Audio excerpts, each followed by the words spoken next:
Startup को लेकर मेरा अपना मानना है कि बिहार के हर घर में एक स्टार्टअप होना चाहिए, और स्टार्टअप नहीं है उसके पीछे सिर्फ एक ही वजह है, पूंजी की अनुपलब्धता।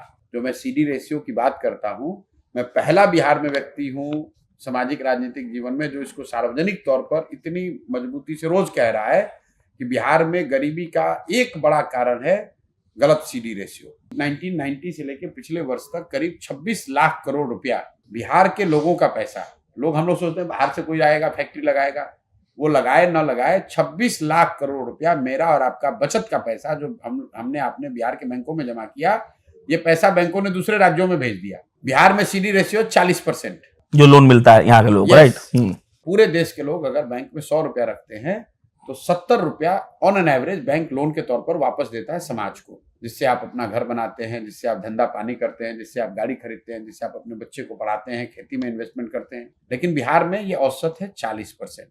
अगर एक्चुअल डिसबर्सल का डेटा देखेंगे, यह है सैंक्शन लोन का। मैं एक टेक्निकल बात आपको और ऐड कर देता हूं, ये भी मैंने पहले नहीं बताया क्योंकि बहुत टेक्निकल हो जाता है। 100 रुपया के अगेंस्ट 40 रुपया लोन सैंक्शन हुआ, लेकिन एक्चुअल जो सैंक्शन हुआ उसमें डिसबर्सल डेटा है 13%। मतलब बिहार में जो पैसा एक्चुअली डिसबर्स हुआ वो 13% मिला, मतलब सिर्फ 13% ही मिला। लेकिन आपने लोन लिया, लेकिन अपने बच्चे को कोटा में पढ़ाने के लिए फीस कोटा में भरा। अच्छा। वो पैसा डिसबर्सल तो बिहार में हुआ, करेक्ट, क्योंकि लोन तो आपने लिया, यूज यहाँ नहीं हुआ। यूज हुआ कोटा में, बेंगलोर में, घर आपने नोएडा खरीद लिया, गाड़ी कहीं और खरीद ली, बिजनेस कहीं और कर रहे हैं। इसकी वजह से जो ये 25 लाख करोड़ रुपया से ज्यादा यहाँ से चला गया। तो मैं हमेशा कहता हूँ, लोग कहते हैं पलायन कैसे रोक दोगे। पूरे दुनिया में जो भी 2, 4, 10, 5 माने हुए डेवलपमेंटल इकोनॉमिस्ट हैं, जो इन चीजों को समझते हैं, जो हमारे संपर्क में कुछ लोग हैं, वो बता रहे हैं कि भैया बिहार में अगर पलायन रुकना है तो उसका सीधा फॉर्मूला है, पूंजी और बुद्धि का पलायन रुकेगा तो श्रम का पलायन रुकेगा।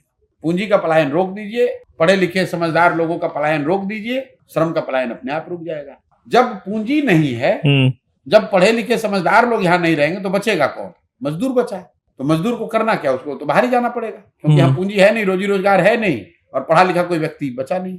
जो भी पढ़ लिख गया, समझदार हो गया, कुछ करने की स्थिति में आया, वो बिहार से बाहर चला गया। जो पैसा जिसके पास पूंजी हुई वो बिहार से बाहर इन्वेस्ट कर रहा है। तो यहाँ बचेगा कौन? सिर्फ मजदूर बचेंगे। तो ये जो बात मैं बता रहा हूँ, स्टार्टअप पॉलिसी यहाँ पर ये होनी चाहिए कि लोगों को आसानी से ऋण उपलब्ध हो। तो जन स्वराज के जो 5 प्रॉमिस हैं, उसमें एक बड़ा प्रॉमिस क्या है? 4% सालाना ब्याज पर लोगों को लोन मिले।